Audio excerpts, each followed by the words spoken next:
আমাদের SSC batch 2026 পরিণতি suggestion. দেখো, আমি বেশি কথা বলবো না, আমার 2 মিনিটে আলোচনা করবো, হয়তো বা তোমরা ফলো রাখবা কি কি পড়লে তোমাদের ভালো রেজাল্ট হবে এবং তোমরা কোন পড়ায় তোমরা ভালো রেজাল্ট করতে পারবে। এই জন্য আমরা এই সাজেশনটা নিয়ে আসলাম তোমাদের কাছে, শুধুমাত্র যারা দুর্গের জন্য আমাদের সাজেশনটা। লক্ষ্য রাখতে হবে কি তোমরা পড়বে। দেখো এখানে দেওয়া আছে কয়টা, 1 3 4 7 6 7 8, মোট কয়টা অধ্যায় আছে এখানে, 1 2 3 4 5 6, 6টা অধ্যায়। 6টা অধ্যায় তোমাদের পড়তে হবে না, তোমরা পড়বে মাত্র কয় অধ্যায়। দেখো লক্ষ্য রাখো, এই যে 3 অধ্যায়, 4 অধ্যায়, 6 অধ্যায় এবং 7 অধ্যায়।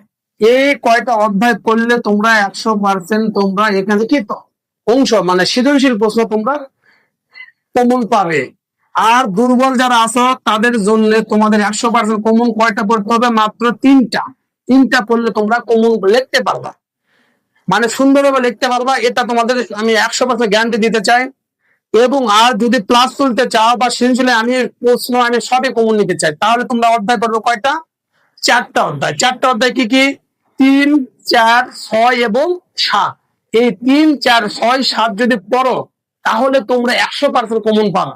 এবং রেজাল্ট আমার জানা সাথে তোমাদের রেজাল্টে আসবে প্লাস যদি কভার করতে পারো। আর এমসিকিউ এর ক্ষেত্রে মাথায় রাখতে হবে, এমসিকিউ এর ক্ষেত্রে কিন্তু তোমাদের 4 অধ্যায় পড়লে হবে না, এমসিকিউ এর ক্ষেত্রে তোমাদের কয়টা, 6 অধ্যায় পড়তে হবে। আর 6 অধ্যায় ভালো করে পড়লে তোমরা 100% তোমরা কমন পাবে। আর তোমাদের এমসিকিউ কিন্তু কখনো বাইরে থেকে হয় না, মূল বই থেকে হয়।